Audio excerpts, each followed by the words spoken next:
अध्यात्म का विकिरण व प्रकृति का उसमें समाहित होना। वर्षा ऋतु के आगमन से पेड़ पौधों का खुशी से सराबोर हो प्रकृति से आलिंगन करना ऐसे लगता है जैसे कोई रूपसी प्रेयसी अपने प्रियतम को अपने आगोश में लेने के लिए आतुर हो। इस मिलन की बेला में वो किस राग में गाती है, शायद इस ब्रह्मांड के रचयिता के पास उसके इस अलर्ट यौवन का वर्णन करने में, शब्दों को गूंथने में ईड़ी चोटी का जोड़ लगाना पड़े, ऐसी है इसकी कायनात की इकाइयाँ। धानी चुनरी पहन सत के बन के दुल्हन, मधुबन में जो कान्हा किसी गोपी से मिले, राधा कैसे न जले।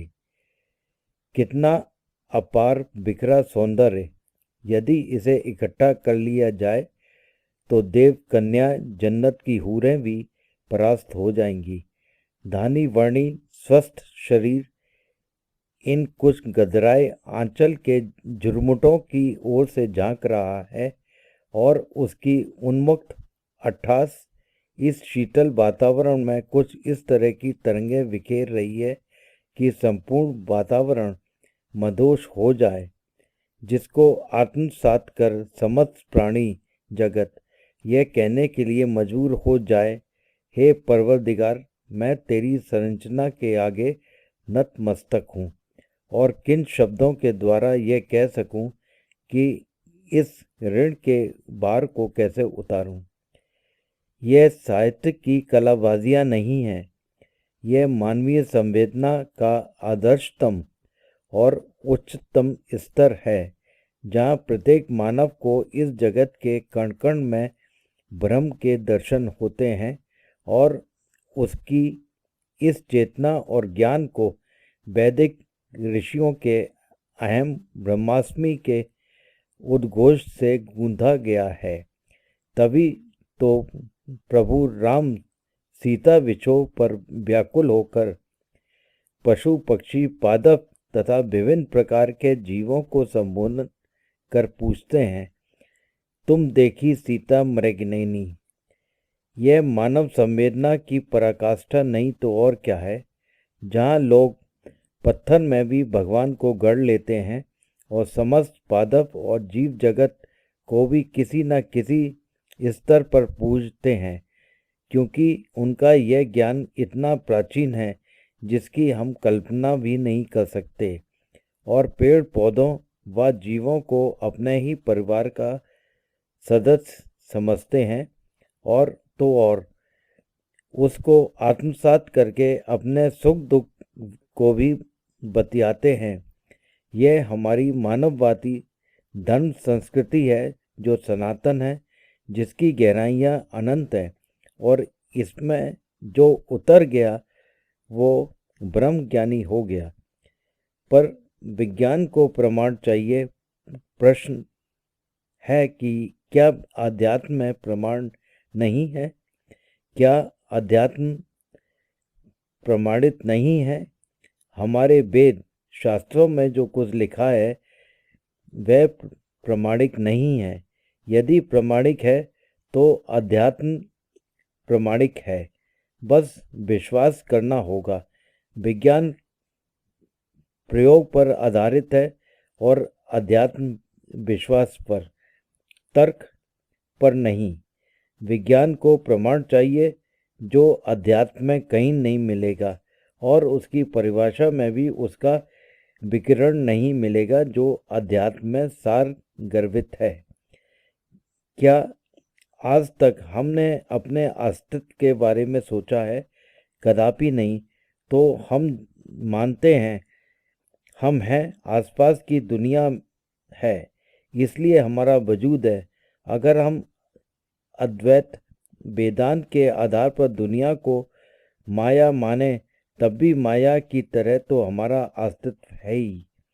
शंकराचार्य भी यही कहते हैं, दुनिया परमार्थिक अस्तित्व नहीं है, लेकिन व्यवहारिक अस्तित्व होता है। विज्ञान तो भौतिकवादी होता है और उसमें इस सवाल की जगह नहीं होनी चाहिए थी। पहले ये सवाल था भी नहीं, लेकिन अब यह बात वैज्ञानिक भी कहने लगे हैं कि आखिरकार इस ब्रह्मांड का अस्तित्व क्यों है और इसमें जीवन कैसे पैदा हो गया, क्यों हम किसी दुर्लभ संयोग से अस्तित्व में आ गए हैं। इसमें विज्ञान के दो गूढ़ सिद्धांतों का आपस में विरोधाभास है। पहला है सापेक्षता का सामान्य सिद्धांत और क्वांटम का सिद्धांत, जिसे हम 19वीं सदी के विज्ञान के झरोकों में तलाशते हैं।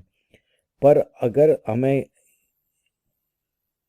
गीता का भी कभी तन्मयता से अध्ययन किया होता तो उसमें इन दोनों की स्पष्ट व्याख्या वर्णित है, जिसको श्री कृष्ण ने बड़े सलीके से इतने गूढ़ विषय को सरलता से समझा दिया, वह काबिले तारीफ है। पर इसके उलट मैं देखता हूँ शहरीकरण की आड़ में ना जाने कितने वृक्षों को मरते देख रहा हूँ। बेरहम आरी के पास आते हैं, ये वृक्ष चीखते चिल्लाते हैं, करुण पुकार करते हैं, पर किसी का हृदय नहीं पसीजता। एक एक करके सब काल के गर्त में समा गए। हंसते खिलखिलाते शहर में लाशों का ढेर लग गया था। अब ना कोई चीख पुकार थी, ना ही कोई कोराम। दूर दूर तक सन्नाटा पसरा था। हर उम्मीद जलकर राख हो गई थी। उस वर्ष में उजाड़ खड़ा रहा और परवरदिगार की प्रार्थना में लीन रहा। उन्हीं की कृपा से एक दिन जीवन को पुनः दस्तक दी। सूने पड़े शहर में खुशियों की किलकारी सुनाई दी। उजड़ा शहर फिर से हरा भरा हो गया। अब यहाँ पक्षी कलरव करते हैं, मयूर प्रसन्न होकर नाचते हैं। पवन की ताल पर पत्तों को झूमते देख मैं सब कुछ भूल जाता हूँ। किसी की इच्छा शक्ति ने मुझे पुनर्जीवन दिया है। मैं उसकी कायनात के आगे नतमस्तक हूँ। काश मैं उसे आत्मसात कर पाता, पर एक पागल की तरह वृंदावन से मधुवन, लालवन, कुमुदवन, बहुलावन, कोकिलावन और भद्रवन में मैं उसको खोज रहा हूँ और उस अनंत की ओर बढ़ रहा हूँ जहाँ सब कुछ और कुछ भी नहीं, पर यादों के कुछ पलों की गठरी और सुकून के चंद लम्हे जो जीवन का निचोड़ भी हैं। यही सोचकर यह कुछ आगे काम आ सके और मेरे शून्य गंतव्य को कुछ राह दिखा सके। अंत में अपने शब्दों को विराम देते हुए एक जोंग साहब का कलाम पेश करता हूँ।